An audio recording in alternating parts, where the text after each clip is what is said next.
Selamat siang, Mbak Dirga, Mbak Siti Alfia, Mbak Yuhana. Ada Mbak Eti baru masuk. Gimana kabarnya hari ini?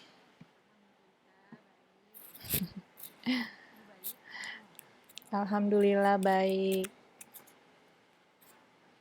Mana teman-temannya yang lain? Suruh masuk dulu.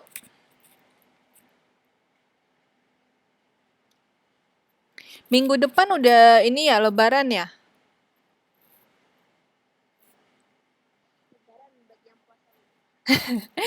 Wah, seru ya. Nggak terasa ya?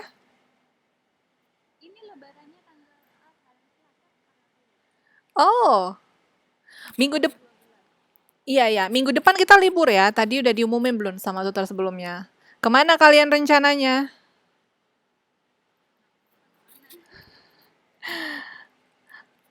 Kan nggak kan libur tuton juga kan, boleh lah. Tapi iya, tapi kan di Taipei gimana suasana di Taipei sekarang?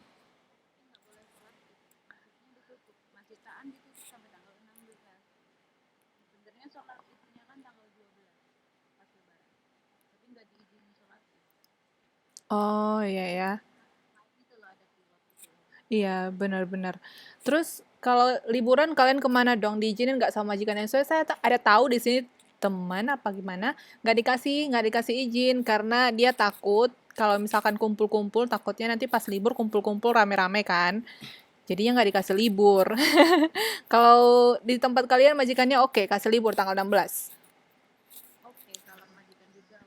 Ya, tapi kenapa Mbak? Tergantung majikannya. Ya, iya ya. Tapi yang pasti walaupun libur tetap ikut protokol kesehatan ya. Ya, karena katanya di Taipei lebih ini ya, lebih besar sekarang kasusnya. Iya, sekarang beritanya juga kayak bahas yang di Taipei, yang perjalanannya kemana, yang kasus kesekian dia udah pergi ke kafe, ke naik MRT, jadinya banyak yang benar-benar harus diperhatikan kalau mau liburan di Taipei. NTU, iya NTU, tuh udah online sekarang ya.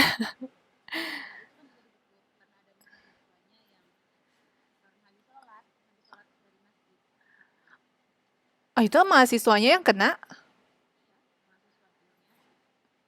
Oh iya, yang saya dengar, oh,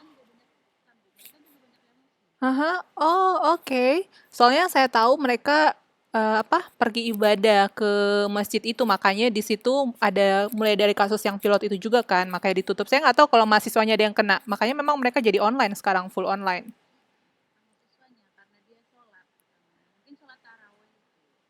Oh, oke oke oke.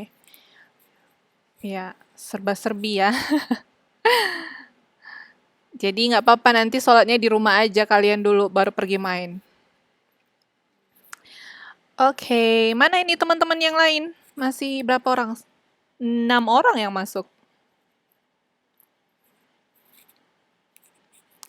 Sambil dipanggil temannya Mbak Dirga. Iklan yang saya kirim di WhatsApp udah ditonton belum? Semua semua ya? Oke, mantap. Iya, ditonton aja dulu. Nanti kita bahas. Sudah pernah nggak lihat iklannya sebelumnya? Belum. Ah, masa sih belum? Ada yang jarum udah pernah, oke. Padahal kan itu iklan lama semua. Yang itu yang ekstra kulit manggis itu pasti udah pernah. Kulit manggis ada ekstraknya yang itu loh.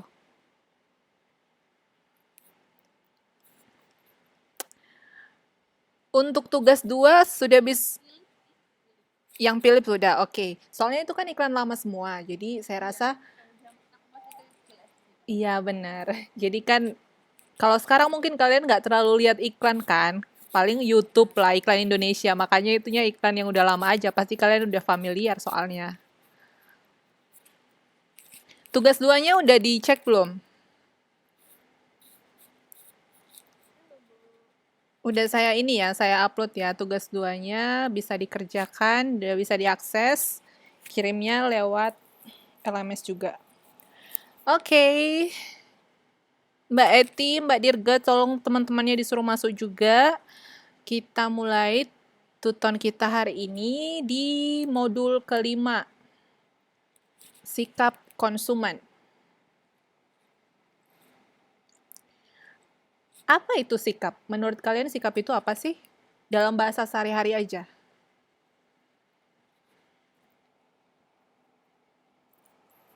Apa yang kalian ketahui tentang sikap? Ungkapan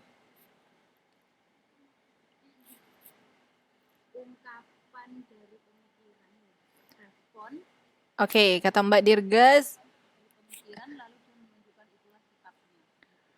respon. Respon dari pemikiran dari otak. Oke, nggak apa-apa. Ya, kata Mbak Dirga, sikap itu adalah respon dari pemikiran. Oke, yang lain? Kata Mbak Dwi, perilaku. Ini yang bentar ya, saya sambil ini dulu.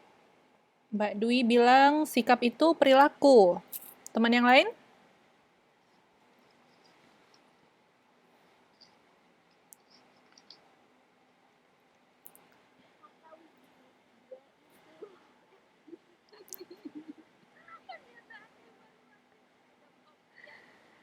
Pernyataan atau evaluasi terhadap objek. Kata Wikipedia. Oke, ya. Nggak apa-apa, bagus. Yang penting kasih jawab. Karena kan ini udah pertemuan kelima ya. Kalian harus aktif dong. Nanti kan nilai partisipasinya, nilai keaktifannya tambah gitu kan. Saya selalu buat ini juga catatan siapa yang sering kasih jawaban. Ada lagi yang mau kasih ini pendapatnya? Iya Bu, iya Bu, aduh. Silakan. Kenapa Mbak? Iya, Yang diingat liburnya dulu. iya tadi kan masuknya lama ini ya. Saya ulangin lagi.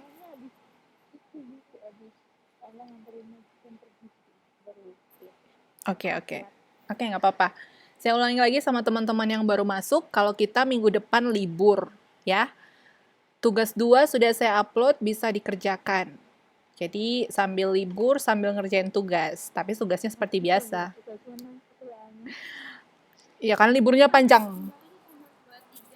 Iya bener, minggu berikutnya. Nggak terasa ya, udah mau selesai aja minggu. Iya, udah mau tutup bulan, 3 kali lagi selesai deh.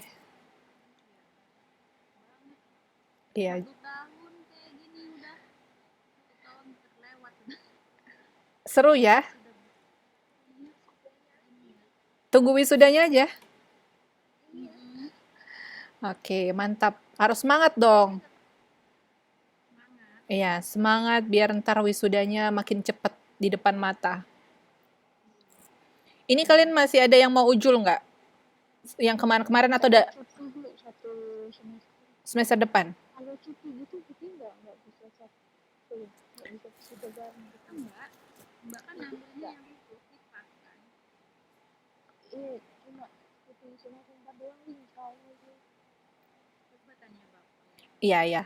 Kalau untuk yang begitu tanya Bapak aja ya. Tapi yang pasti kalian ya semangat lah ininya, tutonnya. Nilainya cantik semua kan nanti pas wisuda IPK-nya IPK tertinggi dari UT Taiwan. Wah, seru banget dengernya. Pasti kita tutornya senang. Oke, kita pasti udah sering dengar ya. Angka, Bu. Apa? Yang bilang angka. Ya, cuman angka memang, tapi itu juga membantu kita dalam proses pencarian kerja nantinya. Walaupun bukan hanya itu satu-satunya, ada faktor lain juga, tapi tetap juga nanti IPK-nya dilihat ya. Salah satu untuk mempermulus lah jalannya karir gitu, jalannya karir. Oke, jadi kita udah pasti sering dengar dah ungkapan dari motivator yang bilang bahwa sukses itu 99% adalah attitude, 1% inspirasi. Pernah dengar nggak? Pernah. Oke. Ya, jadi attitude di sini sikapnya ya. Jadi kita pasti udah sering dengar deh tentang sikap ini. Oke, kita lihat dulu sebenarnya sikap itu apa. Nah, tadi Mbak Dwi bilang sikap itu perilaku. Di sini saya tambahkan karena sikap itu berbeda dari perilaku, hanya saja orang sering menyamakan definisinya, tapi sebenarnya mereka berbeda ya. Ini nggak ada di buku, cuman saya tambahkan aja takutnya nanti kalian samakan. Oke, kita lihat sikap itu adalah sudut pandang. Sudut pandang seseorang terhadap sesuatu. Kalau tadi Wikipedia bilang terhadap suatu objek gitu. Nah, sedangkan perilaku ini tindakan atau melakukan dari diri sendiri terhadap orang lain. Jadi beda ya, kalau perilaku ini tindakan yang terlihat, kalau sikap ini sudut pandangnya. Nah, untuk sikap sendiri itu faktor-faktornya seperti lingkungan, pengalaman, dipengaruhi oleh ini ya, untuk sikap norma-norma. Nah, kalau untuk perilaku, dia dipengaruhi dari sikap, dipengaruhi dari sifat karakter, faktor biologis. Misalnya nih, ada orang yang memang faktor biologisnya dia sering gugup. Seperti kalau merespon dia itu cepat gugup, itu mempengaruhi perilakunya, seperti itu. Iya, jadi itu perilakunya yang tindakannya gitu. Nah, kalau sikap itu juga dia ini menghasilkan proses berpikir dan perilaku seseorang. Jadi sikap ini yang menghasilkan perilaku, oke? Nah, kita kan belajarnya sikap konsumen. Sikap konsumen itu, sikap itu merupakan kecenderungan yang dipelajari, dan ini berarti bahwa sikap konsumen berkaitan dengan perilaku membeli, terbentuk sebagai hasil dari pengalaman langsung mengenai produk, informasi secara lisan yang diperoleh dari orang lain, atau iklan di media massa, internet, dan berbagai bentuk pemasaran langsung. Sikap mungkin dihasilkan dari perilaku, tapi sikap tidak sama dengan perilaku ya. Sikap dapat mendorong konsumen ke arah perilaku, atau menarik konsumen dari perilaku tersebut. Oke, kita lihat lagi. Sikap ini mempelajari kecenderungan memberi tanggapan pada suatu objek, seperti dari Wikipedia-nya Mbak Eti tadi. Atau kelompok objek, baik disenangi atau tidak disenangi secara konsisten. Jadi kita memberikan tanggapan terhadap objek, oke?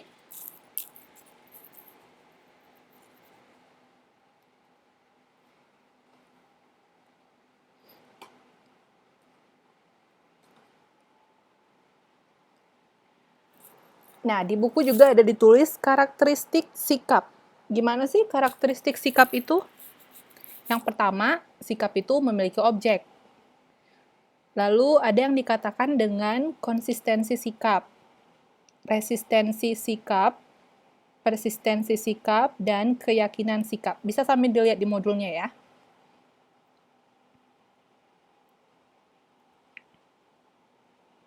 Oke, kita bahas satu-satu. Sikap memiliki objek.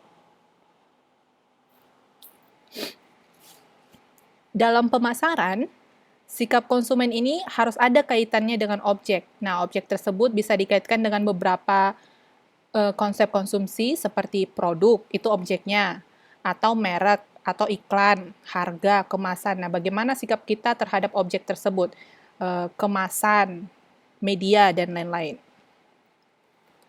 Ini iklan pertama yang saya kirim di WhatsApp. Itu iklan apa itu? Oke. Nah, apakah kalian penggemar Harley Davidson? Enggak. Oke. Nah, tadi kan saya udah kasih iklannya, kalian lihat gimana sih sikap kalian terhadap iklan tersebut? Atau sikap kalian terhadap objek itu, mau itu mereknya, mau itu videonya atau harganya mungkin atau desainnya, bagaimana tanggapan kalian terhadap yang saya kirim tadi? Objek tadi. Keren. Keren. Apanya yang keren? Model sepedanya. Oke. Terus modelnya juga. Tadi dimodelin sama siapa itu? Oke. Berarti Mbak Dirga memiliki sikap yang positif terhadap iklannya tadi karena dia bilang bahwa iklannya keren. Mhm. Terus kayak contan gitu aja. Oke, macho ya, maskulin. Oke. Hmm. Teman-teman yang lain, bagaimana sikap kalian terhadap objek tadi? Yang video pertama.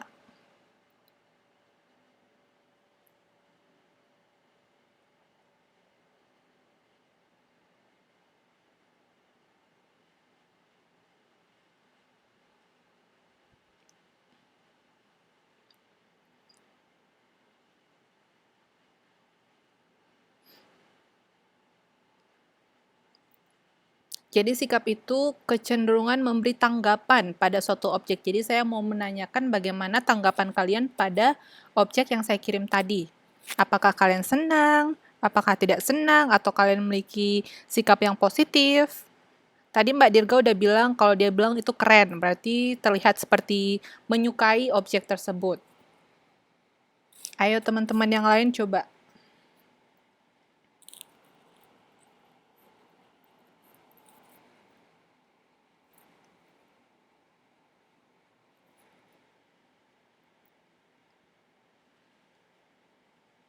Mbak Eti, tadi juga udah lihat videonya kan? Gimana tanggapan Mbak Eti terhadap videonya?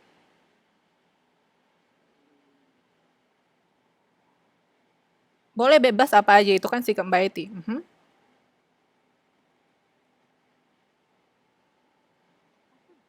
Selain keren apa? Loh, menurut Mbak Eti lah, atau apa tadi? Mempesonakan apa, atau Mbak Eti terpesona melihatnya?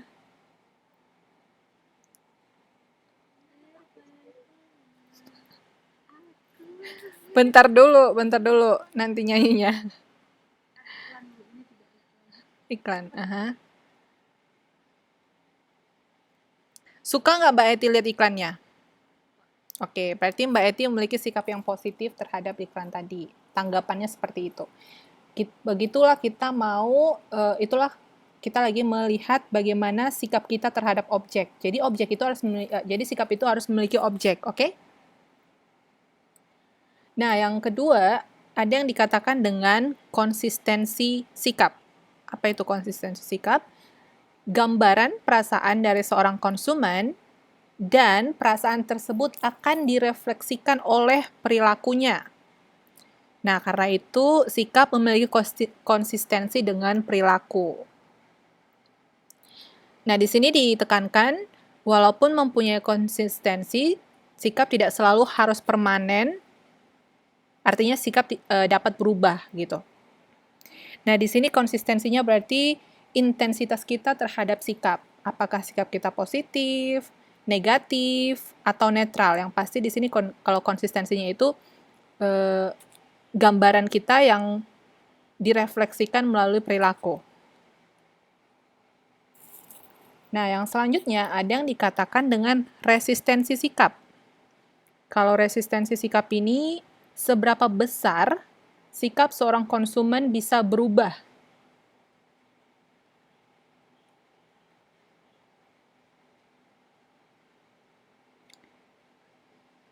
Ada nggak sikap-sikap kalian yang dari kecil sampai dewasa ini yang sudah berubah?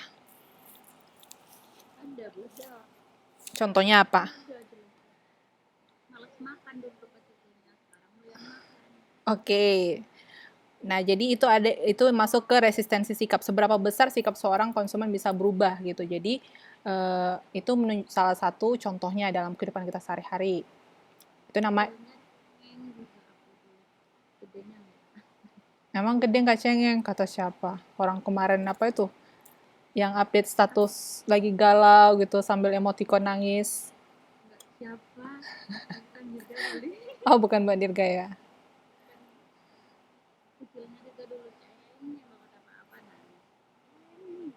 Ya, berarti sudah berubah ya. Jadi sikap Ya. itu bisa berubah. Nah, selanjutnya persistensi sikap. Persistensi sikap itu karakteristik sikap yang menggambarkan bahwa sikap akan berubah karena berlalunya waktu. Nah, kalau ini dia berdasarkan waktu. Jadi kalau yang tadi dikasih contoh Mbak Dirga, dia dekat ke persistensi sikap juga. Jadi sering berjalannya waktu, sikap kita bisa berubah. Pandangan kita terhadap sesuatu bisa berubah. Misalkan waktu kita kecil, nggak suka sayuran. Disuruh makan sayur nggak pernah mau gitu. Nah, udah besar kita memiliki pandangan yang berbeda terhadap sayur, bahwa itu penting untuk kesehatan kita, untuk kesehatan kulit, untuk keremajaan buat glowing. Nah, akhirnya pandangan kita terhadap sayur itu berubah gitu. Nah, itu salah satu contoh dari persistensi sikap. Dia berubah seiring berjalannya waktu. Ada yang dari dulu nggak suka sayuran, sampai sekarang nggak berubah-ubah? Nggak ada ya. Tapi biasanya anak-anak waktu kecil nggak suka sayur ya? Nggak tahu Bu. Nggak tahu ya. Juga sayur. Kenapa disuruh suka? Iya, itu karena mungkin sikap kita dipengaruhi. Nanti kita mau belajar selanjutnya. Tapi yang pasti ada yang dikatakan dengan persistensi sikap. Karena mungkin sayur itu nggak enak. Waktu kecil kan nggak ada rasanya ya. Enak kan daging gitu. Kalau sayur kan nggak ada rasanya, paling rasa asin. Jadi mungkin waktu kecil nggak suka. Tapi sering berjalannya waktu, pandangan kita terhadap sayur itu berubah karena kita tahu informasi lebih lanjut tentang sayur itu bukan hanya sekedar untuk dibuat kenyang gitu. Dan itu salah satu masuk ke persistensi sikap.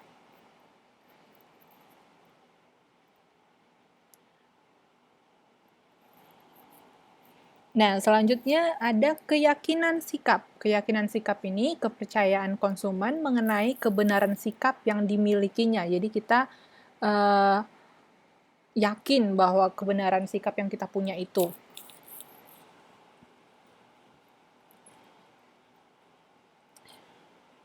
Oke, sekarang kita mau lihat sikap terhadap merek. Nah, di sini mempelajari kecenderungan konsumen untuk mengevaluasi merek baik disenangi atau tidak disenangi secara konsisten.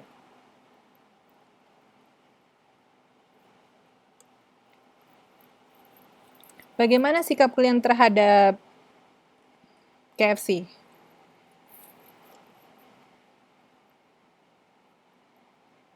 Sejauh ini? Ini saya mau melihat sikap kalian terhadap merek ya. Sejauh ini suka. Mbak Eti bilang ini merek favoritnya. Oke. Yang lain ada nggak yang punya pandangan berbeda, sikap yang berbeda terhadap merek ini? Ada di mana-mana Bu. Oke. Ada di mana-mana. Itu renyahnya cepat saji itu. Kata Mbak Dirga, renyah dan cepat saji. Oke. Nah, karena kalian percaya sikap positif kalian tadi itu, karena kepercayaan kalian terhadap KFC, maka kalian mengevaluasinya itu favorit, saya suka gitu. Karena kalian percaya bahwa dari pengalaman yang kalian alami, dia itu renyah. Nah, jadi kalian percaya dengan sikap positif itu. Apa aja atribut yang meliputi KFC? Kalau atribut ini hal yang berkenaan dengan barang tersebut, produk tersebut gitu. Disebut dengan atributnya. Nah, di sini saya buat contohnya. KFC itu atributnya meliputi kerenyahan, cepat saji, bersih, murah. Tapi murah ini, menurut kalian KFC murah nggak? Nggak kali ya?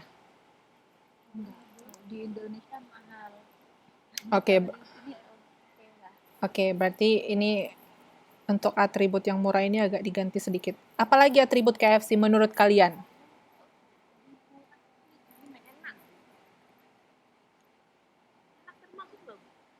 Oke. Rasa, iya, kelezatan.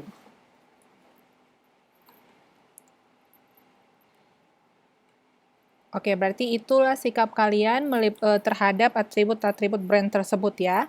Dan tadi Kalau untuk kepercayaannya, sikap positif kalian yang bilang bahwa itu renyah, terus eh, lezat.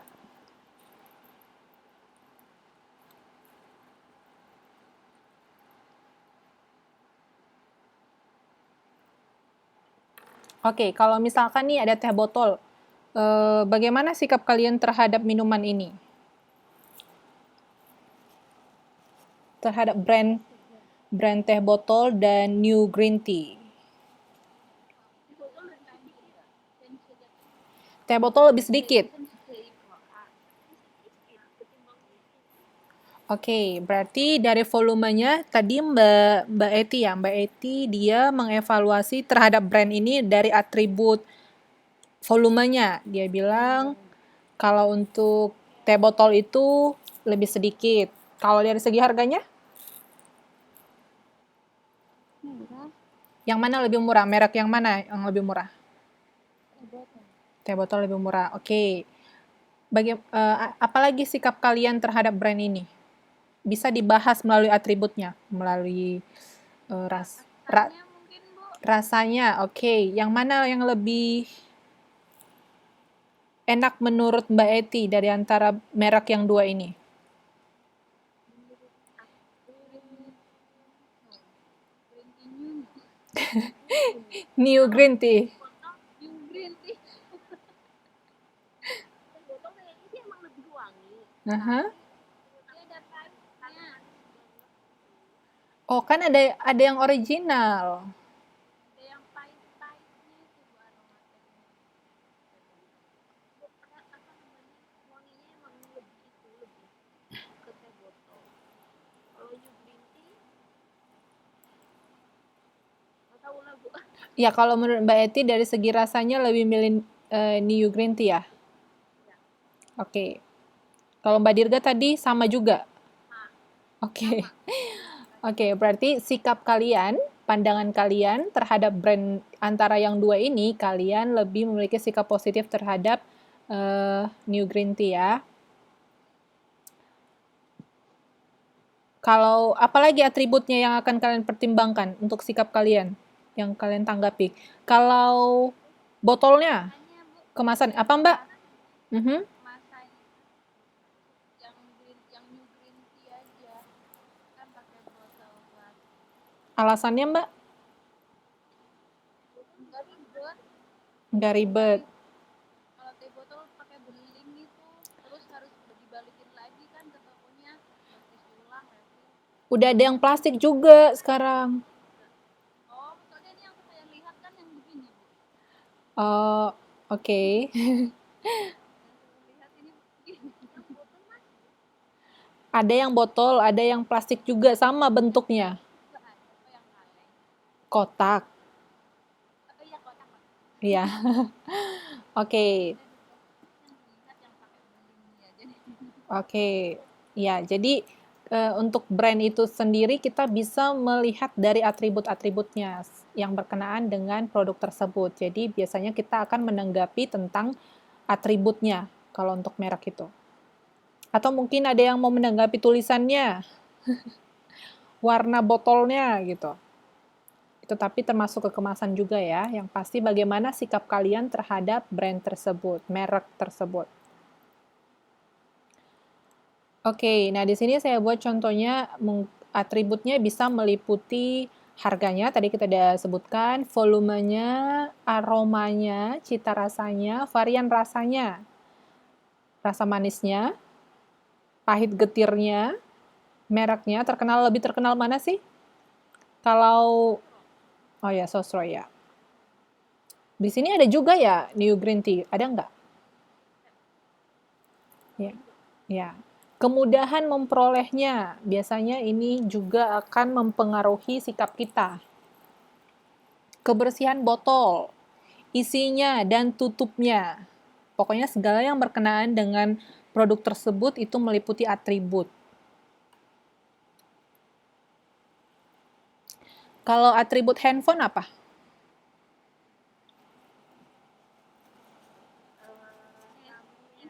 Mhm. Oke. Satu-satu Mbak Rizka dulu.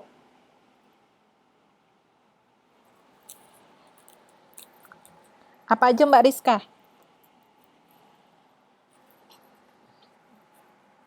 Dia ngomong Dirgo. Oh, bukan Mbak Rizka ya? Suaranya mirip kan? Enggak, soalnya yang nyala suara Mbak Rizka. Oke, Mbak Dirga coba. Yaitu baterai, Mhm. listrik, warna, terus ringannya itu. Beratnya. Mhm. Oke, tambahin Mbak Eti. Mhm. RAM ya. Mhm. Memorinya RAM sama memori beda kan? beda. Beda kan?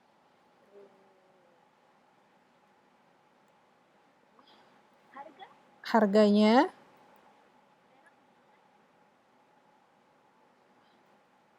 ya. Oke.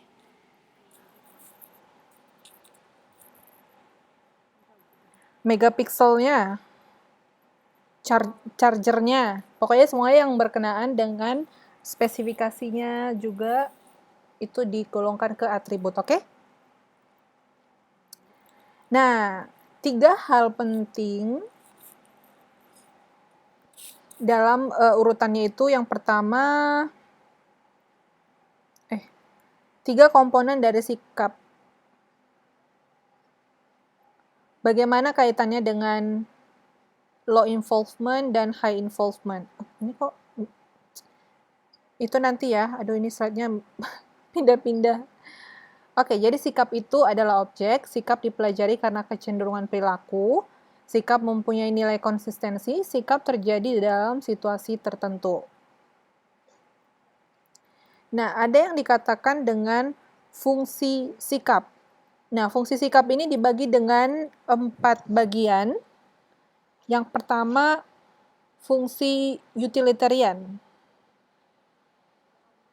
Ada yang tahu fungsi utilitarian ini apa?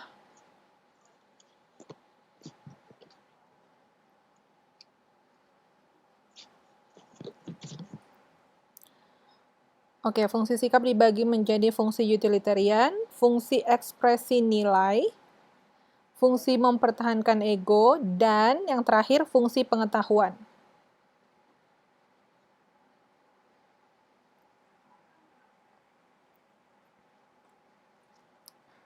Nah, untuk fungsi utilitarian itu, dia berfungsi mengarahkan perilaku untuk mendapatkan penguatan positif atau menghindari resiko.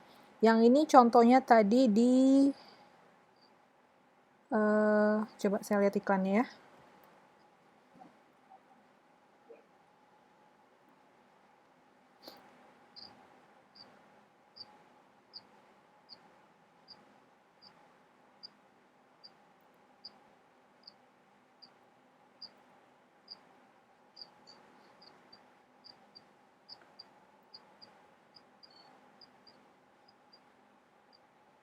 Lampu tahan lama Philips LED.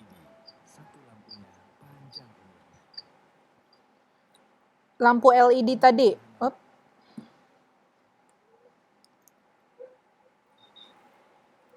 Tadi iklan lampu, ya lampu Philips masih ingat nggak tadi gimana isi iklannya?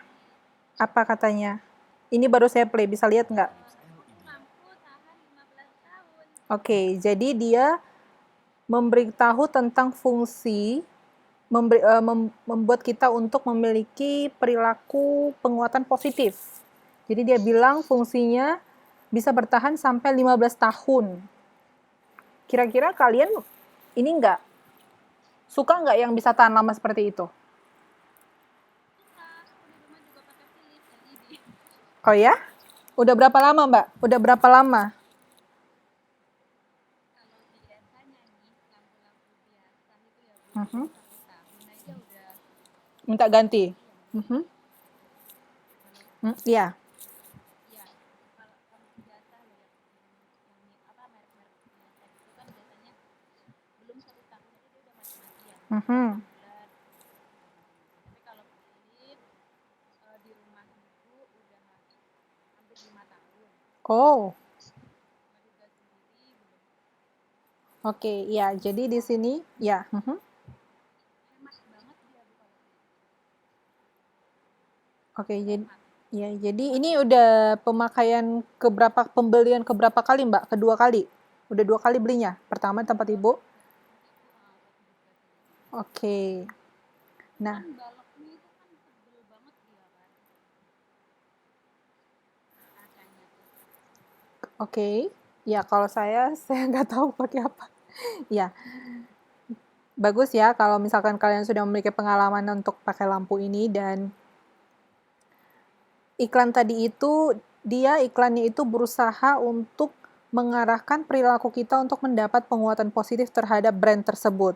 Karena dia bilang, untuk iklannya tadi ini, satu lampunya panjang umurnya, tahan hingga 15 tahun. Dan kalau kita melihat objek yang seperti itu, pastinya kita memiliki sikap yang positif dong ya, karena kan kita nggak mau juga barang-barang yang cepat rusak. Kalau 15 tahun itu termasuk kuat. Dari segi fungsi juga dia sangat bermanfaat. Seperti itu. Jadi dia berusaha untuk mengarahkan perilaku kita untuk mendapatkan respon atau sikap yang positif terhadap produk tersebut. Nah, selanjutnya sikap itu fungsinya untuk mempertahankan ego. Maksudnya gimana ini? Ini berfungsi untuk melindungi seseorang, citra dirinya ya, self-image-nya, dari keraguan yang muncul dari dalam dirinya sendiri atau dari faktor luar yang mungkin menjadi ancaman bagi dirinya. Yang ini iklan yang ketiga. Si Anlin ya? Anlin, Bu. Bentar saya lihat. Oh iya benar. Ya, gimana menurut kalian iklannya? Apa yang kalian dapat dari inti atau pesan iklan tersebut? Pulang. Mhm. Iya, itu Bu, apa namanya? Mhm. Iya, benar. Jadi di iklan itu ditunjukkan bahwa, sebentar ya, saya play sebentar lagi.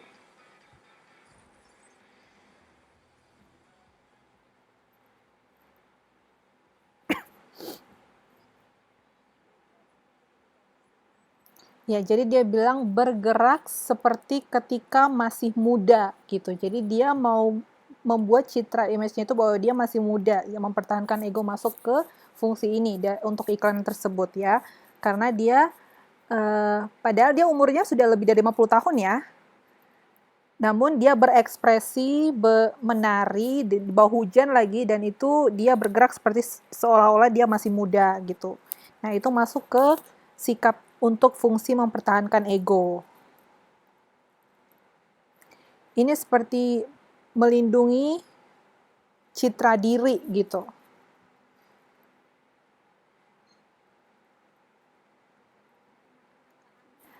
Boleh dibilang seperti itu.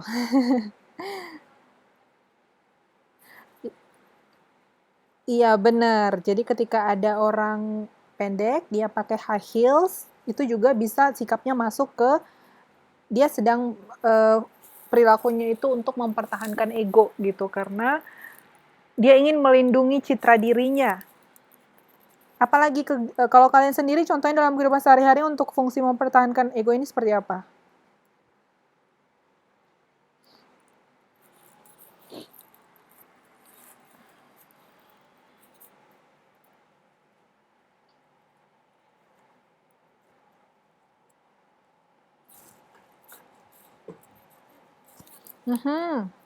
Oke, ya benar. Ini siapa yang barusan ngomong? Jawab. Oh, Mbak Dirga, ya benar ya. Itu salah satu juga. Jadi ketika sebenarnya sedang jerawatan, cuma ditampol pakai bedak biar kelihatan tetap mulus. Nah, itu salah satu masuk ke eh, mempertahankan ego. Karena kita sedang berusaha melindungi citra diri kita atau self-image kita gitu. Bagus ya contohnya. Ada lagi yang mau buat contoh lain dalam kehidupan sehari-harinya masing-masing aja? Iya, benar. Iya, benar. Oh, oke, berarti sikap Mbak Dirga ini dia sedang pakai fungsi mempertahankan ego. Nah, selanjutnya dikatakan fungsi ekspresi nilai. Ini berfungsi untuk menyatakan nilai-nilai, gaya hidup, dan identitas sosial dari seseorang. Nah, ini sikap akan menggambarkan minat, hobi, kegiatan, dan opini dari seseorang. Jadi dia hanya sikapnya ini seperti dia mengekspresikan dirinya gitu. Misalkan nih dia koleksi barang-barang branded, misalkan apa ya, tasnya tas Gucci, sepatunya sepatu apa? Sepatu apa merek terkenal? Chanel aja dulu ya. Oke. Jadi ya, jadi seseorang yang memakai yang hal-hal seperti itu, dia sedang mau menunjukkan identitas sosialnya. Jadi dia mau menunjukkan kalau dia masuk ke golongan high class. Atau mungkin dia melalui minat rumahnya. Gimana Mbak?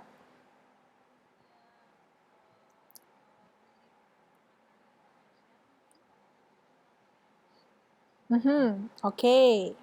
Boleh. Jadi dia sikapnya itu mengekspresikan nilai-nilainya ya. Itu boleh dari gaya hidup, boleh dari identitas sosial, atau minat, hobi, kegiatan, dan lain-lain. Yang pasti bagaimana dia mengekspresikannya lah.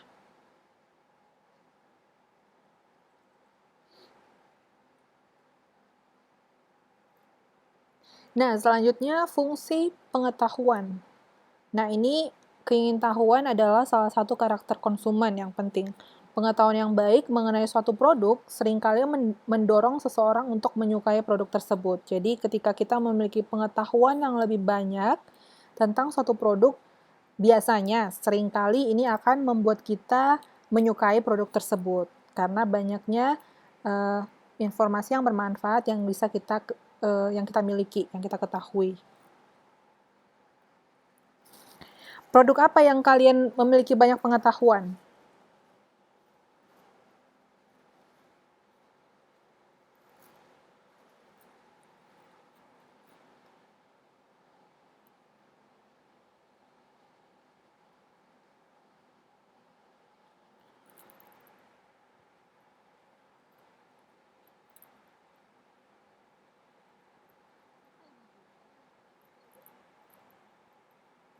Misalkan kalian, misalkan nih, Wardah.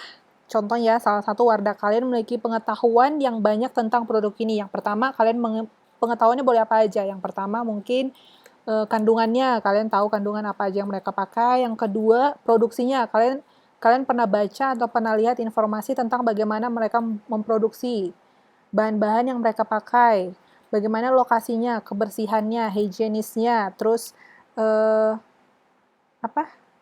BPOM, apakah sudah lulus tes uji klinik, dan lain-lain seperti itu. Jadi ketika kalian sudah mengetahui lebih banyak untuk produk tersebut, jadi kalian menyukai produk tersebut gitu. Setelah kalian mengetahui banyak informasi tentang produknya, maka kalian menyukainya. Dalam contoh kehidupan sehari-hari, apa yang produk yang kalian lebih ketahui? Produk Taiwan juga nggak masalah. Atau semuanya biasa-biasa aja. Saya cuma tahu brandnya Bu, gitu doang. Nah, susunya gimana Mbak?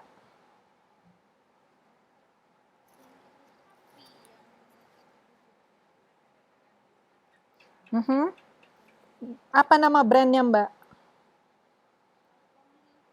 Oke.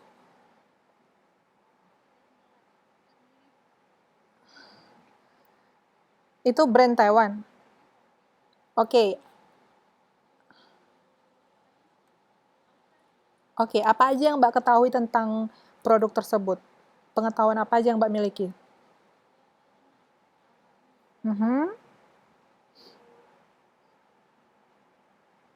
Oke. Oke, Mbak tahu dari mana, apa namanya, country of origin itu namanya, tempat pemproduksinya.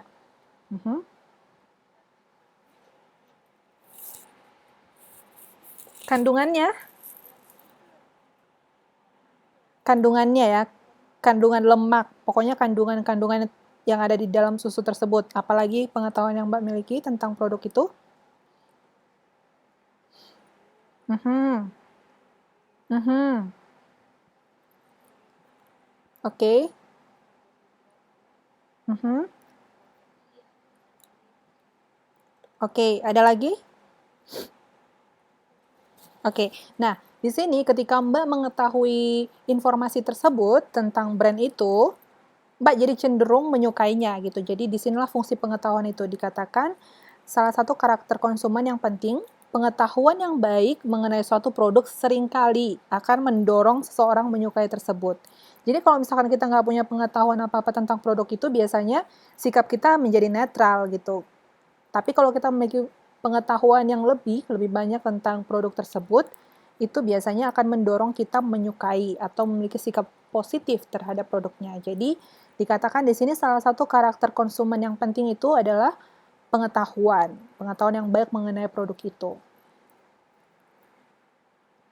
Kalau tadi contohnya Mbak Dirga dia nggak tahu tentang susu yang dari New Zealand tadi, mungkin dia juga sikapnya akan berbeda ya, nggak sepositif yang sekarang.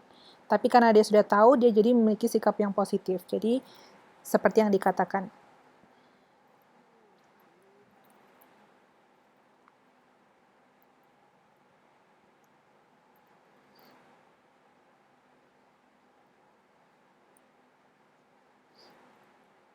Nah, selanjutnya, ada 3 komponen utama sikap. Yang pertama, komponen kognitif. Yang kedua, komponen afektif. Yang ketiga, komponen konatif. Kalau yang kognitif ini kita udah sering bahas. Kemarin juga ada pernah bahas istilah kognitif. Ada yang masih lupa? Apa itu yang kalau yang berkenaan dengan kognitif?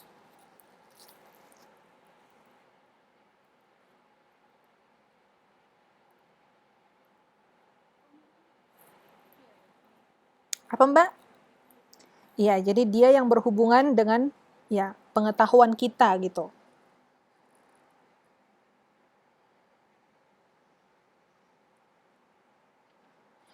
Mbak Dwi bilang memakai hijab karena mengekspresikan karena dia muslim. Oke, ini tadi maksudnya masuk ke contoh yang ekspresi nilai ya, Mbak Dwi?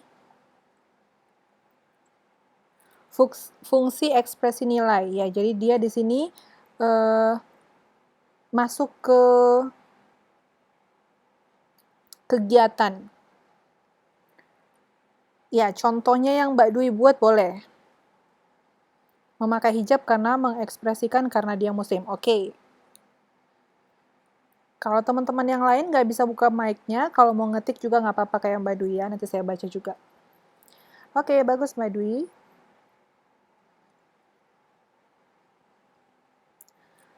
Nah, yang pertama itu komponen sikap. Yang pertama komponen kognitif. Pengetahuan dan persepsi konsumen yang diperoleh melalui pengalaman dengan suatu objek. Sikap dan informasi dari berbagai sumber. Jadi ini berhubungan dengan pengetahuan kita dan persepsi kita mengenai objek tersebut. Contohnya nih, kalian udah pernah pakai Honda nggak atau Yamaha di rumah? Bagaimana pengetahuan kalian, sikap kalian dari segi kognitifnya ini? Pengalaman kalian, brand yang mana satu ini Mbak? Mau dibahas dulu. Oke, gimana sikap Mbak, pengetahuan Mbak tentang Honda?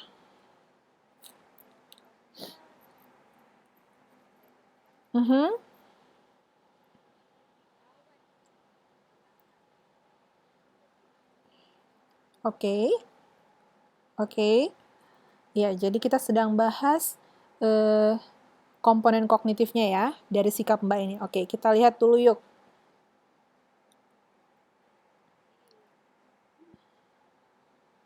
Bisa dilihat nggak ini PPT-nya? Jelas nggak? Saya perbesar ya.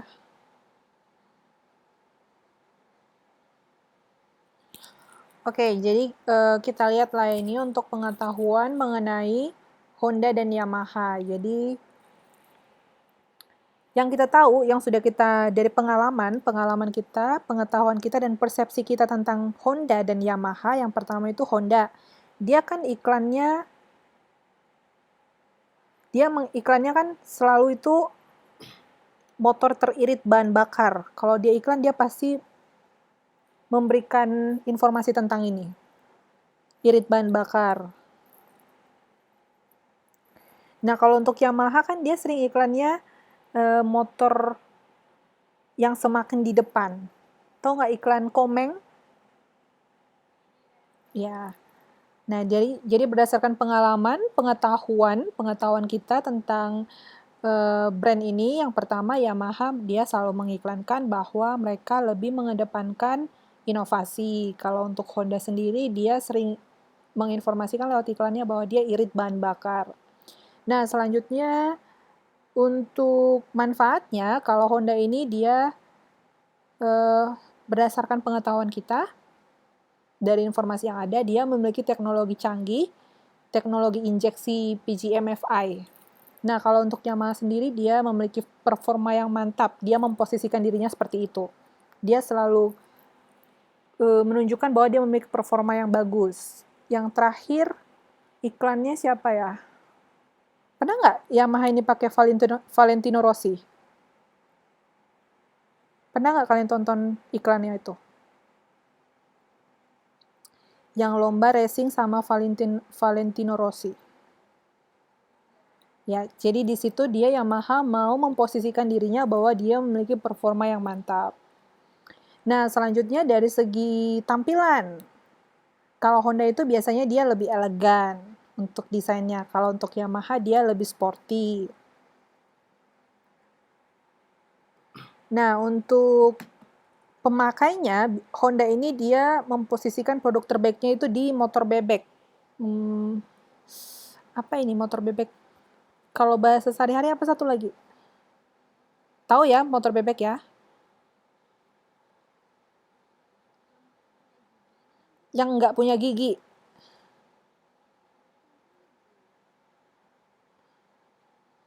Motor.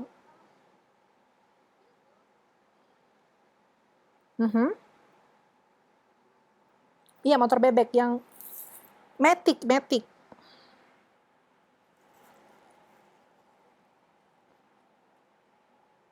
Yang kalau di Taiwan dia yang skuter-skuter itu loh, Mbak. Nggak pakai gigi kan? Ya. Nah, itu kan untuk Honda mereka Honda dan Yamaha mereka juga ada produknya motor.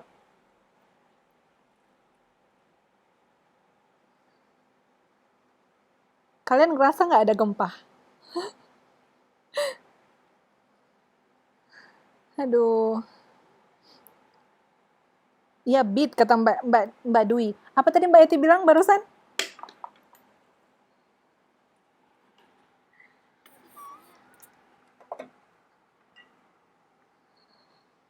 Iya, barusan ada gempa di sini, maka tadi saya diem. Ya kalau di Taiwan, di Hualien sendiri ya, aduh, sering sekali gempa. Kayaknya kemarin juga baru gempa, saya masih.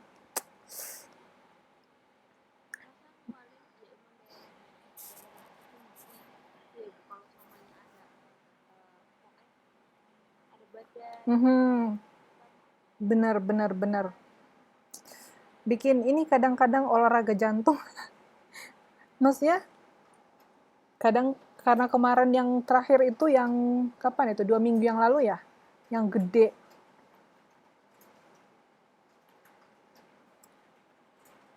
Kapan yang terakhir kali ada gempa besar?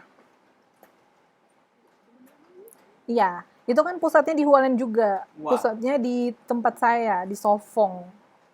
Dan itu 2 kali ya, tengah malam. Wah, kalau itu memang benar-benar saya udah mau hampir lari dari kamar. Oke, sorry tadi ada interupsi ya karena gempanya. Nah, selanjutnya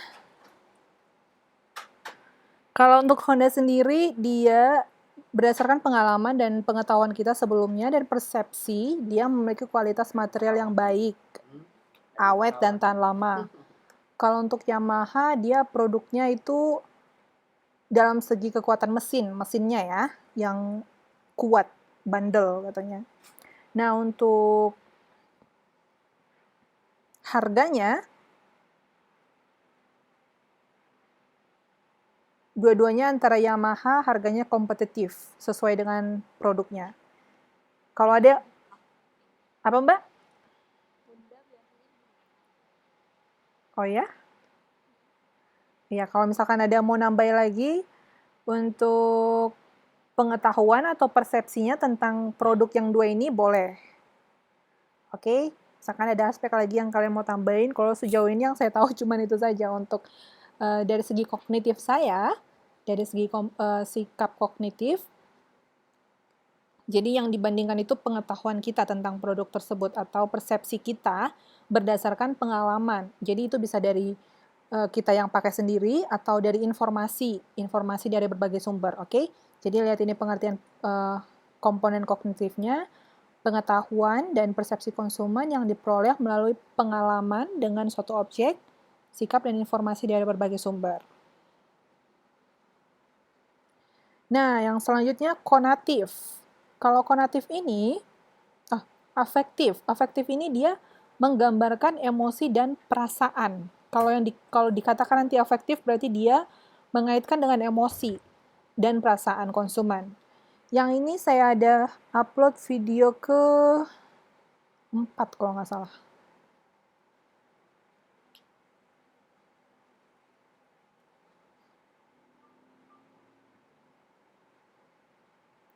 Saya play dulu ya.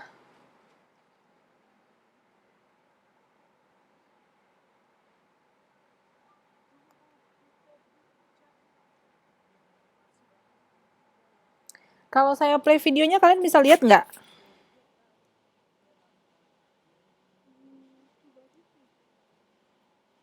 Ini saya lagi play. Nggak ada.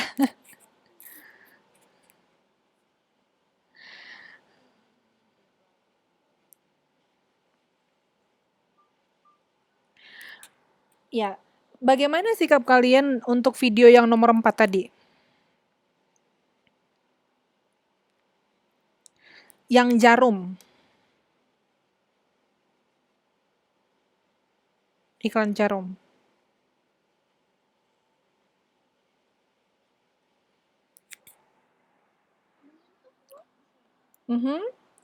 Apanya yang tersentuh Mbak Eti?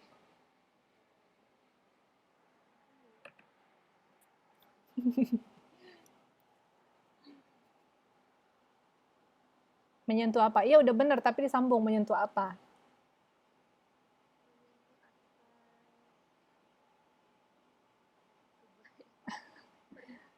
Menyentuh hati ya. Jadi terbawa perasaan, benar nggak? Terbawa suasana, perasaan. Oke. Yang lain ada nggak tanggapannya untuk video yang keempat?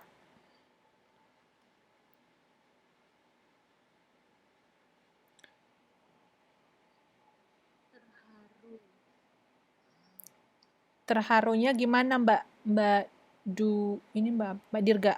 Juga ya kan hari raya sih Bu. Mhm. Terus itu kan tadi suasananya kayak masih zaman dulu gitu kan, kayak ya emang rindu zaman-zaman dulu sih. Mhm. Oke, bagus ya. Ada lagi? Ayo yang lain ditambahin yuk. Gimana menurut kalian video nomor 4? Sikap kalian terhadap video nomor 4. Boleh apa saja?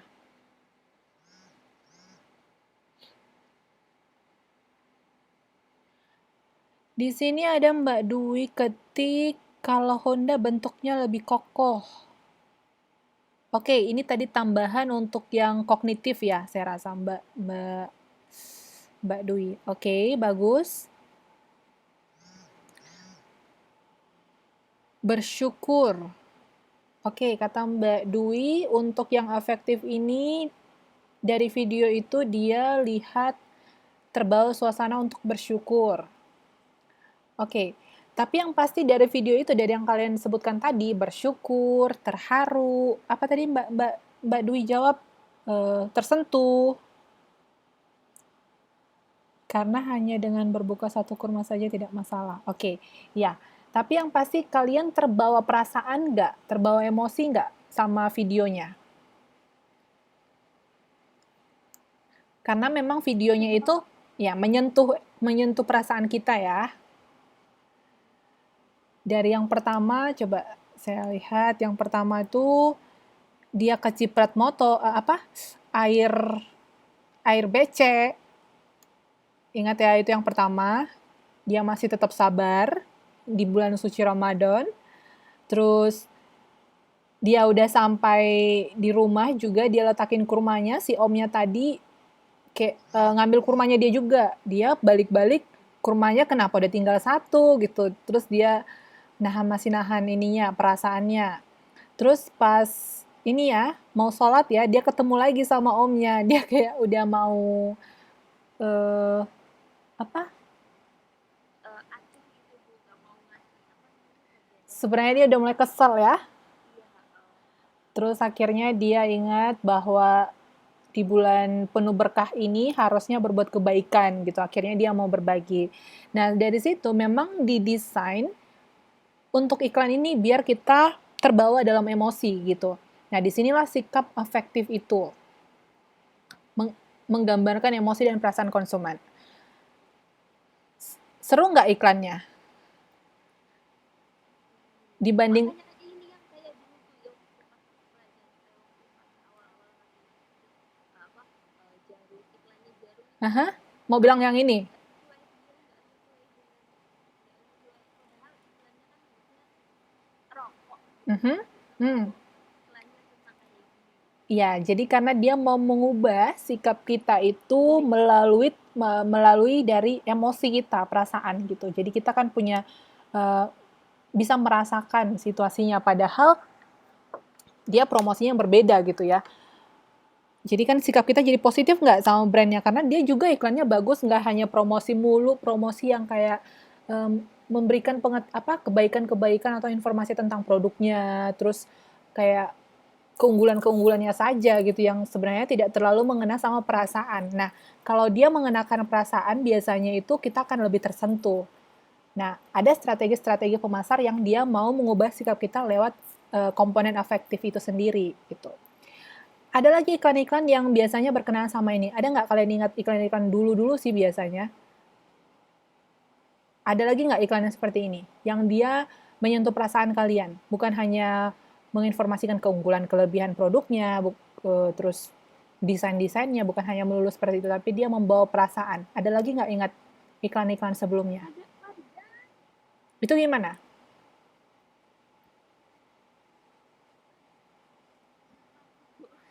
Gimana marjannya? Indomie gimana Mbak Dwi? mungkin mungkin itu maksudnya Mbak Eti karena juga suasana hari raya terus sambil sedekah gitu kan atau minum bareng keluarga.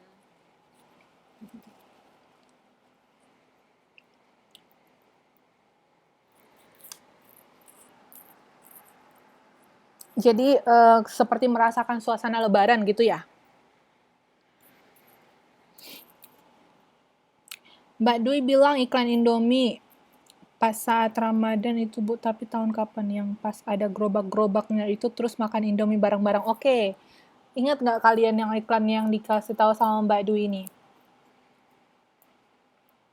Kalau nggak salah dia, apa ya, saya lupa juga. Yang udah mau telat, akhirnya bukanya di jalan. Pas bulan puasa juga itu. Lagi macet, terus mereka akhirnya buka di gerobak. Makannya di bareng-bareng itu. Karena macet terus nggak bisa pulang ke rumah, masih di tengah jalan. Biasa kan di Jakarta macet ya, di tengah jalan tuh. Akhirnya mereka makan Indomie sama-sama dan itu biasanya mereka mau memberikan penguatan dari sikap afektif kita. Iklan lama Mbak. Ya, kira-kira seperti itu. Terus kalau nggak salah ada iklan Thailand itu biasanya mereka lebih menyentuh gitu. Jadi mereka membuat uh, video tentang bagaimana anak ini yang dia suka bantuin mamanya. Saya nggak tahu kalau kalian pernah nonton videonya, dan ini sebenarnya berkesan juga karena membawa perasaan kita, emosi kita. Jadi anak ini dia ngikutin ibunya jualan di pasar, jadi dia nggak sekolah, terus ada eh, om-om yang sering ngasih uang ke mamanya, sambil di jalan beli jualannya sambil dikasih uang tambahan gitu. Nah, karena dia sering liatin anak ini kayaknya nggak ada biaya sekolahnya gitu. Setelah dia sering ngasih uang, terus akhirnya bulan berikutnya anak ini melambai-lambai sama yang sering kasih uang ini, melambai-lambai dia pakai baju seragam sekolah gitu. Jadi dia mau nunjukin kalau karena kebaikan kamu yang sering kasih sedekah sama mamaku sambil jualan sambil ngasih uang lebih gitu. Jadi akhirnya aku bisa sekolah seperti itu. Nah, itu iklan dari asuransi, satu perusahaan asuransi di Thailand, dan sebenarnya menyentuh gitu karena kebaikan-kebaikan orang, anak-anak ini bisa punya masa depan, kira-kira seperti itu. Tapi yang pasti dia mau memberikan dia mau menekankan ke sikap kita lebih membawa emosi atau perasaan seperti itu. Jadi kalau ada iklan-iklan yang menyentuh, bahasa sehari-harinya menyentuh hati kalian, berarti dia lagi apa Mbak? Tadi iklan Ramayana itu Gimana? awalnya kan Ramayana kan mall gitu kan Mhm, buat beli baju lebaran-lebaran gitu sama mhm. orang tuanya. Nah, itu kayak aneh-aneh. Dibilang apa ya? Yang lupa kalau suaminya meninggal gitu. Oh, oke. Saya belum pernah lihat. Aha. Beli beli apa baju lebaran katanya. Gimana lo kok lupa? Kan jadi terharu gitu loh. Aku tahu Piye, itu piye iki? Oke, silakan. yang tiap hari itu ya kan tiap hari itu Ramadan katanya jadi tiap hari itu ayo puasa mau beli jajan gitu ya tiap hari digituin terus kamu nggak belanja besok udah Ramadan loh tiap hari seperti itu Oh, iya ya. iklan ramai Iya iklan benar. Iya benar-benar ya seperti itu ya. Tapi yang pasti iklan-iklan seperti itu biasanya langsung kebawa emosi ya kitanya. kayaknya nih itu menurutku lebih terharu ibu maaf ya kalau ngomong ini Oke. iklan yang bikin lapar kali ya Oke, bisa dibilang seperti itu dalam bahasa sehari-hari iya. pokoknya seru deh pokoknya Iya, udah seru-seru. Bu, saya hadir ya Bu. Iya, iya Mas Bagus sudah saya lihat. tadi sih mau siapin tuh kayak Oke Mbak Nina sambil kerja tadi katanya ya. Ya, jadi seperti itu. Eh, ya. Oke, ya Mbak Dwi juga pernah lihat iklannya dan sebenarnya itu menyentuh ya. Kalau siapa tadi yang Mbak yang bilang sedih lah, apalah pokoknya ada perasaan-perasaan yang berbaur lah ketika hanya melihat iklannya saja, oke? Nah, di situ kita masuk ke komponen sikap afektif, oke? Mana saja yang bisa membawa emosi kita, mau itu membawa emosi marah, atau senang, atau bahagia, atau sedih, apa saja itu, dia masuk ke efektif. Yang pasti dia menggambarkan emosi dan perasaan. Oke? Sampai sini ngerti dong ya? Nah, selanjutnya konatif. Ada yang pernah dengar konatif nggak?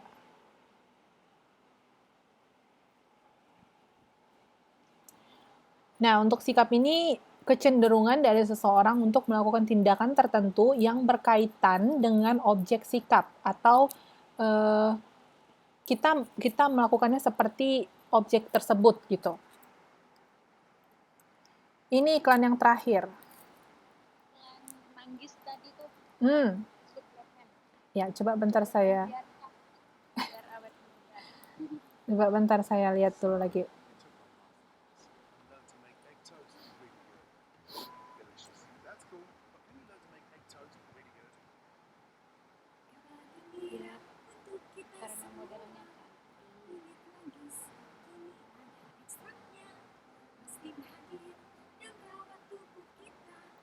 cantik Oke, jadi dia bilang di iklan itu jadikan hari ini hari mesti tampil bersinar gitu. Jadi kita dari segi sikap konatif kita itu Mau bersinar juga dong, tapi pakai mastin apa? Kulit manggis yang ada ekstraknya. Oke, saya absen dulu ya. Sebentar.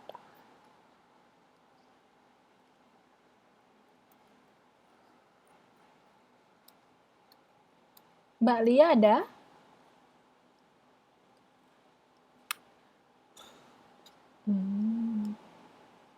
Ada. Oke, tolong bantu saya melihat ya. Mbak Nunung, Mbak Vina, Mbak Yohana, Mas Bagus, Mbak Nuraini, Mbak Eti, Mbak Nina, Sylvia. Mbak Muslahatin ada? Ada nggak di layar kalian Mbak Muslihatin? Nggak ada.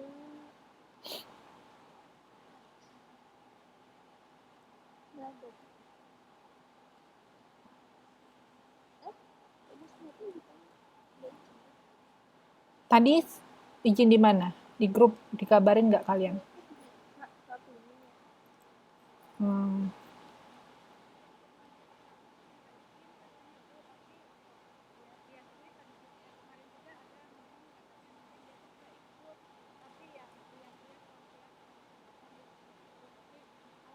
Hmm. yang pertama sih dia Oke, oke. mungkin dia belum sempat minta izin Oke, oke. Oh.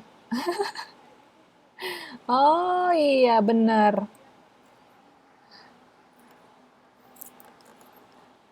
Kalian kemana ini hari Ibu? Pantes ini Mbak Nunung apa ya? Ini Mbak Nunung bilang. Ini Mbak Nunung lagi acara makan-makan hari Ibu juga.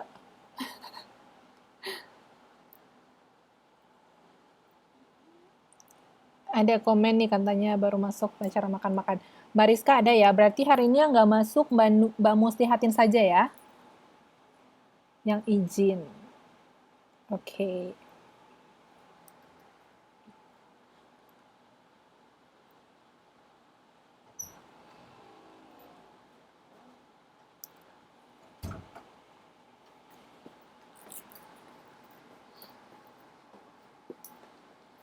Wah, kalian ini pada acara makan-makan. orang-orang makan-makan saya kemarin Kenapa? Oh, mbaknya di restoran ya kerja. Oh, iya. Banyak lemburan ya dong berarti.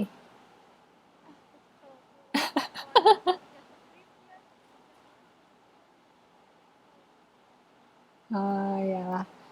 Semangatlah, nanti ada gilirannya yang kalian yang makan-makan juga kan?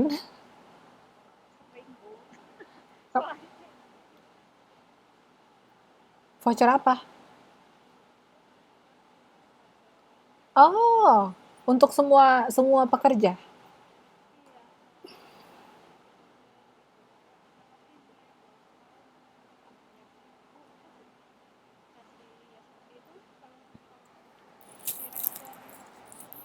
Hmm, bagus dong kalau gitu, ya. Jadi kayak apa ya? eh, ada untungnya juga kemarin capek-capek gitu ya, pas hari-hari besar. saya Hmm,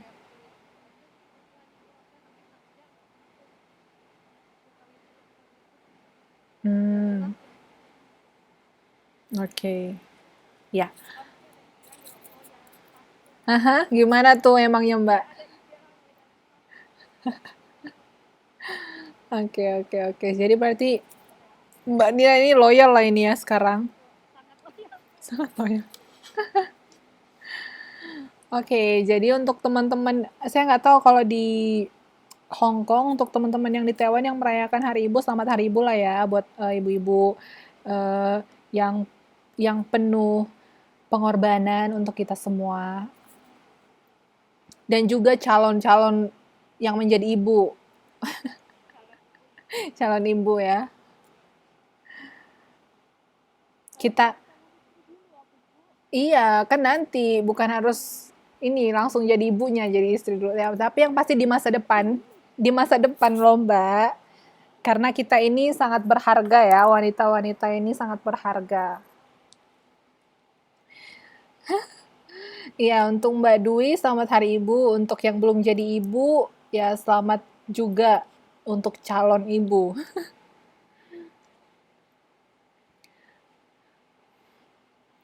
Nah, kita udah bahas tadi komponen sikap ada berapa? Apa aja? Oke, pinter.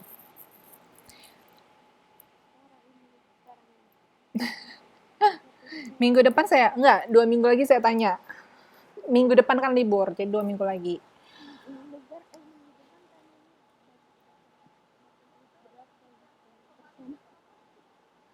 Apa? Memori. Memori jangka panjang. Iya dong, harus masuk long term memory dong. Kan kita bahasnya udah sampai pakai contoh-contoh yang dalam kehidupan sehari-hari juga. Jangan. Kalau untuk galau, kalau lagi ada masalah baru short term memory aja. Oke, sikap itu dipengaruhi oleh beberapa hal. Yang pertama, sikap dipengaruhi oleh keluarga, teman sebaya, pengalaman, kepribadian, dan informasi dari media massa. Nah, biasanya itu pengaruh keluarga itu sikap terhadap kesehatan. Kan biasanya mulai dari kecil diajarin ya mana kebiasaan dari keluarganya itu dikasih pengetahuan tentang konsumsi sayur, biasanya itu dari keluarga ya. Lalu pilihan item-item produk kayak kemarin kita sebut the family branding. Jadi memang satu keluarga udah sering pakai itu gitu. Jadi kita ya misalkan apa kemarin kalau di Taiwan apa family brandnya? Iya, gimana? Mhm. Mhm. Mhm. Iya, benar. Jadi kita dipengaruhi ya terhadap objek atau produk tersebut karena dari keluarga udah dari dulu dikasih seperti itu sama keluarga gitu. Akhirnya jadi kita memilih produk-produk tersebut juga. Nah, itulah sikap yang dipengaruhi. Pengaruhnya itu dari keluarga gitu. Terus pilihan item-item lah kayak misalkan di keluarga kita ada sering pakai produk turun-temurun. Ada nggak produk turun-temurun kalian? Jadi mulai dari neneknya udah sering pakai itu, produk itu terus gitu. Atau dari mamanya lah, mamanya yang kenalin waktu kalian akhirnya tahu barang tersebut. Mungkin bedak Mars. Kalau saya tahu bedak-bedak itu dari mama saya, soalnya pakai itu bedak Viva, bedak Mars. Sampai sekarang saya malah jadi pakai gitu.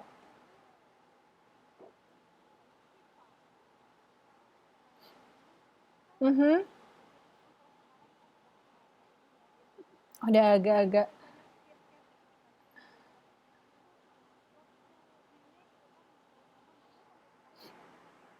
Oke. Mhm. Mhm.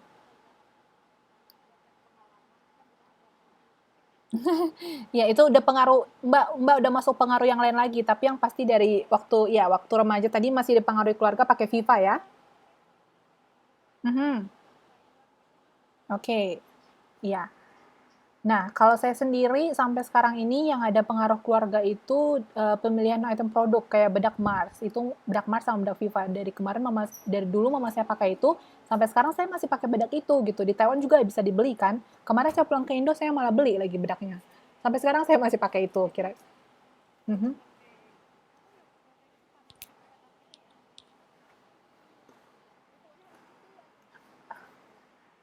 Setia, brand loyalty namanya. Mhm. Ya, kira-kira seperti itu. Tapi yang pasti biasanya pola makan. Itu sikap kita terhadap pola makan itu kalau kebiasaan dari keluarga sih, keluarganya suka makan yang direbus-rebus kah, atau yang digoreng-gorengan kah, atau yang disambel-sambel, biasanya seperti itu.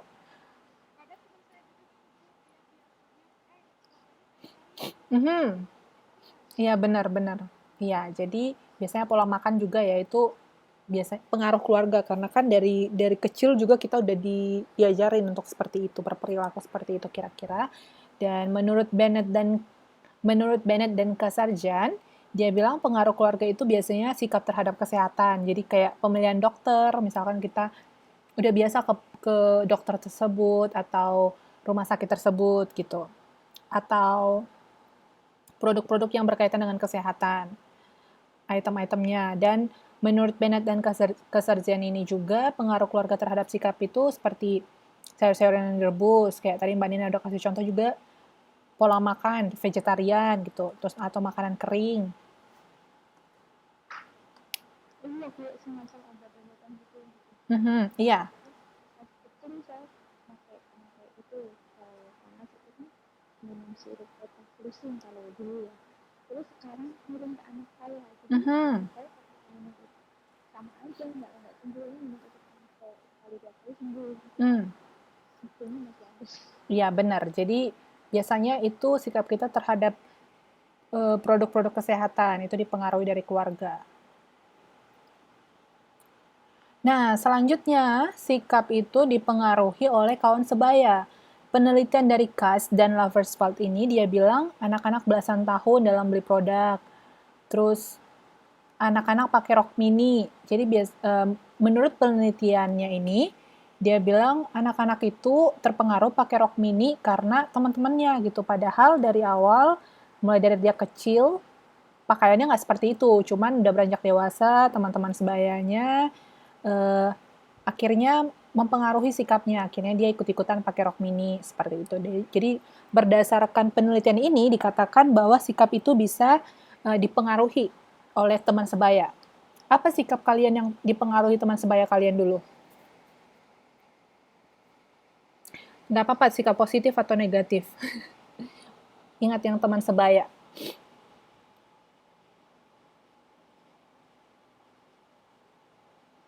Atau teman pergaulan dah.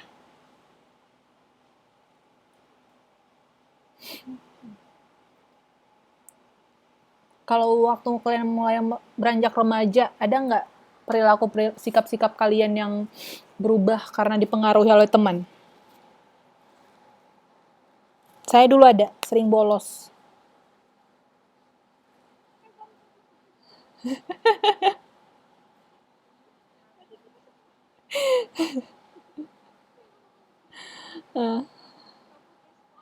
Oke. Terus Mbak Nina, akhirnya kapan ini berubah menjadi anak baik lagi?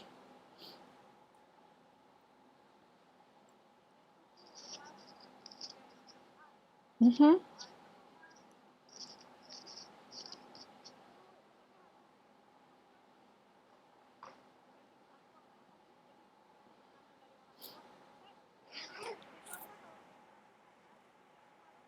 Mhm.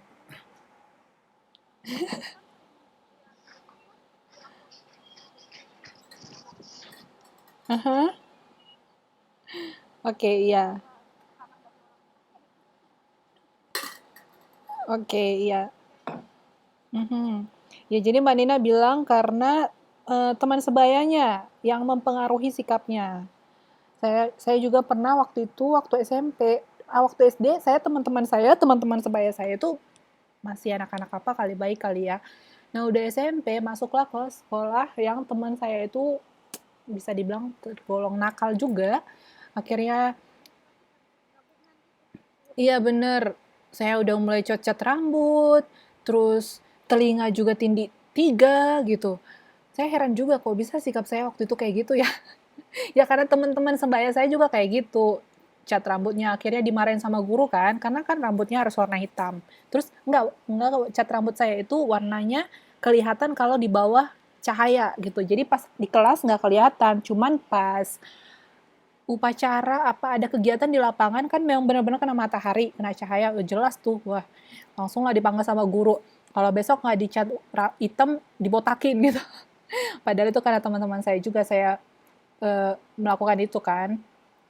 Terus bolos.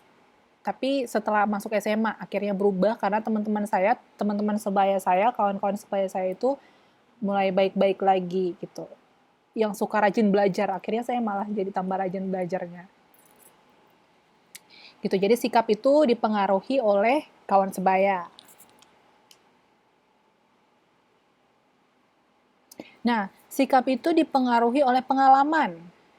Pengalaman ya. Nah, di sini pengalaman masa lalu mempengaruhi sikap. Jadi, ketika kita memiliki pengalaman yang baik tentang sesuatu, biasanya sikap kita untuk kedepannya akan positif.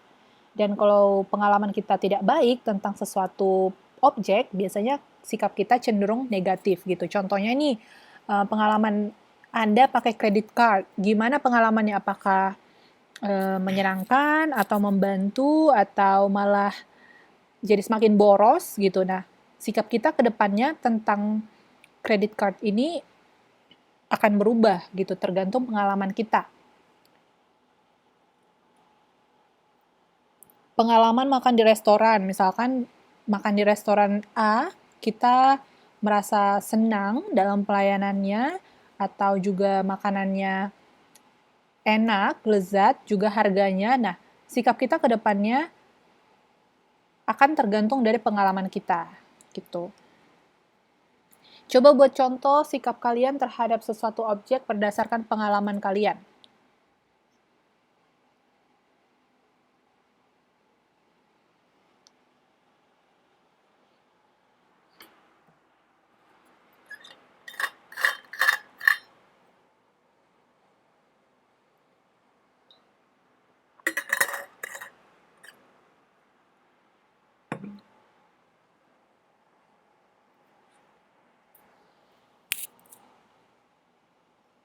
Mbak Nina, buat contoh Mbak.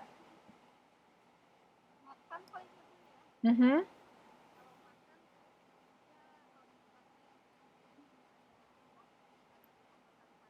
mhm, mhm,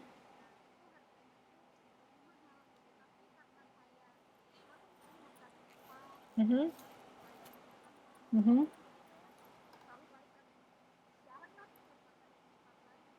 mhm.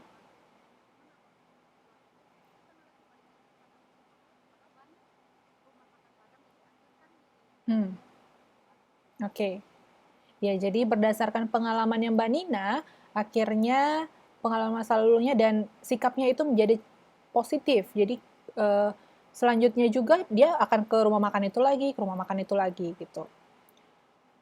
Saya mau kasih contoh yang negatif. Jadi saya punya kakak kemarin itu dia naik pesawat Lion Air.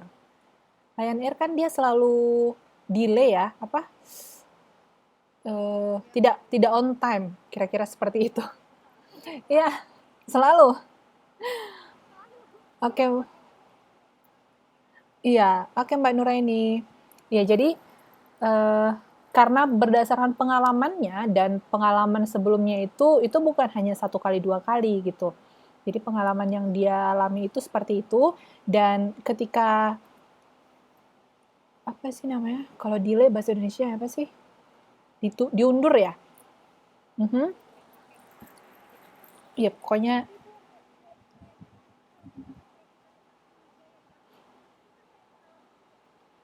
boleh. Mhm. Ya, itu pengalaman orang. Mhm. Iya, iya. Jadi contohnya seperti itu ya. Nah, jadi itu mempengaruhi sikap kita selanjutnya. Nah, jadi kakak saya ini selanjutnya dia nggak mau, dia berusaha untuk menghindari perusahaan tersebut, apa airline tersebut. Nah, jadi ketika mau kemana-mana, dia selalu bilang jangan ambil Lion Air ya. Dia sudah sikapnya sudah negatif terhadap perusahaan tersebut, brand tersebut karena berdasarkan pengalamannya yang tidak memuaskan gitu. Kalaupun terlambat tidak pernah informasikan lebih awal. Biasanya kan kalau diinformasikan lebih awal kan kita tahu ya. Iya mendadak gitu. Jadi, hmm, iya benar. Benar benar. Ya, jadi kan, itu membuat ketidaknyamanan juga, dan berdasarkan pengalamannya itu sikapnya dia selalu bilang nggak pernah mau naik itu lagi. Jadi kalau ada option, walaupun jamnya mepet atau bagaimana, dia tetap hanya ada jamnya Lion Air aja, dia mending ganti hari gitu. Jadi itu mempengaruhi sikap dia terhadap brand tersebut berdasarkan pengalaman. Oke? Nah, selanjutnya kepribadian. Jadi sikap kita terhadap suatu objek itu juga dipengaruhi oleh kepribadian kita. Bagaimana kepribadian kita? Bagaimana kepribadian kalian dari antara yang 4 ini? Atau mau disebutkan yang lain juga? Apakah kalian termasuk tipe kepribadian agresif, patuh, otoriter, terbuka? Bagaimana kepribadian kalian?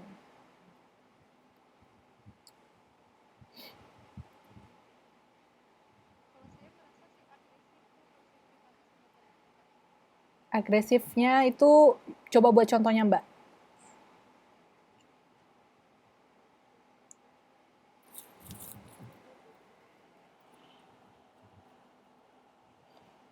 Contohnya ketika menginginkan sesuatu gitu, harus dapat.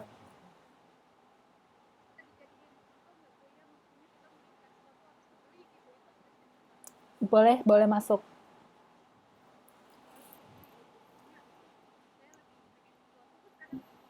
Harus cepat juga, cepat.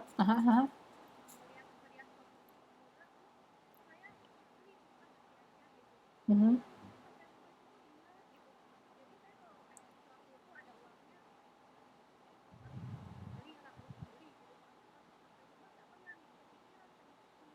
Oke, berarti apa yang diinginkan harus dicapai gitu ya.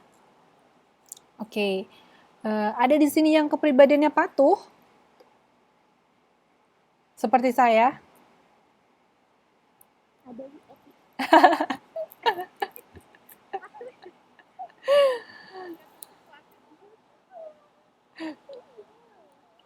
Ya, saya sih nggak percaya ya Mbak Eti mah, paling dia mau ikut-ikutan aja. kalau saya dulu itu Bu, Oh, oke. kalau dulu saya itu dapat ya kalau sudah ngaji Aha, aha. karena sekarang dapat kayak yang lebih patuh aja buat ngaji lu ya ingat gitu kalau mau males-malesan ngaji sholat ya gitu dan enggak kalau saya nggak patuh ngaji ya nggak patuh itu nanti di sana gimana gitu jadi sekarang ibadahnya lebih patuh gitu. Oke, tapi ya sikapnya sekarang sudah jadi patuh ya.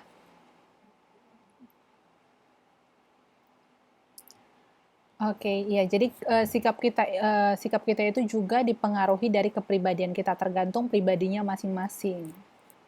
Biasanya kalau dia yang patuh ini sikapnya lebih positif. Kalau yang otoriter, tahu nggak otoriter apa?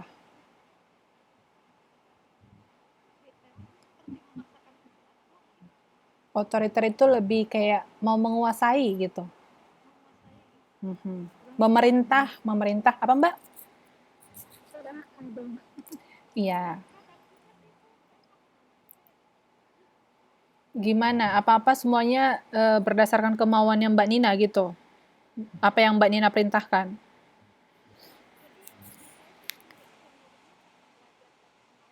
Mhm.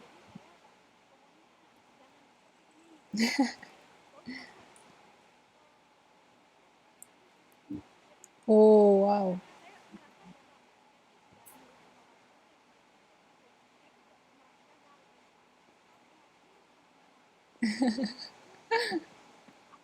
Kasihan dong anaknya.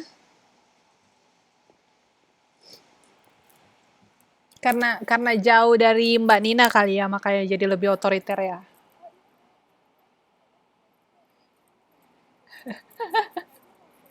Aha.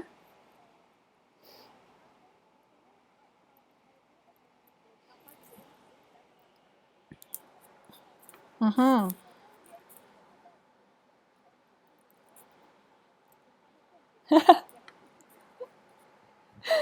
Aha.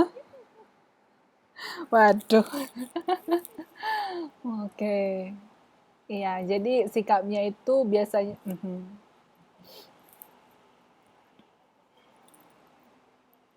Mhm. Oh, anaknya cuma satu. Oh iya iya bener nih iya yang gitu kalau yang kalau sekarang sering gitu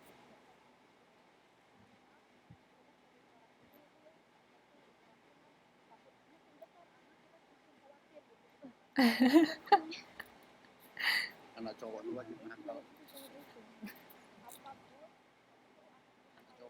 Anak cowok itu wajib nakal. Jangan dong, Mas Bagus. Harus patuh. Iya. Kalau Mas Bagus sendiri, Kenapa, Bu? kepribadiannya yang mana satu ini? Atau mau Saya patuh sih, Bu. mana yang benar, Mbak? Kata Mbak Nina agresif.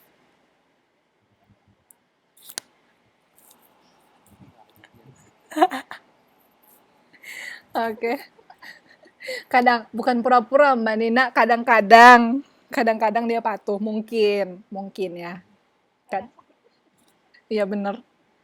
Oke, yang pasti sikap kita bagaimanapun itu dipengaruhi oleh kepribadian ya, tergantung pribadi kita masing-masing. Nah, ini saya kasih contohnya 4 atau di luar dari ini juga boleh. Oke. Nah, sikap kita juga dipengaruhi dari informasi dari media massa. Nah, media massa ini sangat penting dalam pembentukan sikap. Jadi, pemasar perlu mengetahui media apa yang biasanya dikonsumsi oleh konsumen, yang digunakan oleh konsumen. Dan melalui media tersebut dengan rancangan pesan yang tepat agar membentuk sikap positif. Kalau kalian sendiri biasanya kalian pakai apa? Sosial media apa? Facebook. Mhm. Apa? Instagram? Yang paling sering Facebook sama Instagram aja. Oke, jadi biasanya Pak Friendster katanya nih. Friendster. Udah nggak ada lagi Friendster. Zaman bahola. TikTok. Oke. Ah, iya. Siapa di sini model TikTok? Mbak Aini, Mbak Nuraini. Oh, Pak Eri tadi izin iya. Sama Mas Bagus. Soal itu saya nggak kenal itu. Tapi kemarin saya lihat Mas Bagus nari-nari di TikTok. bagus YouTuber Bu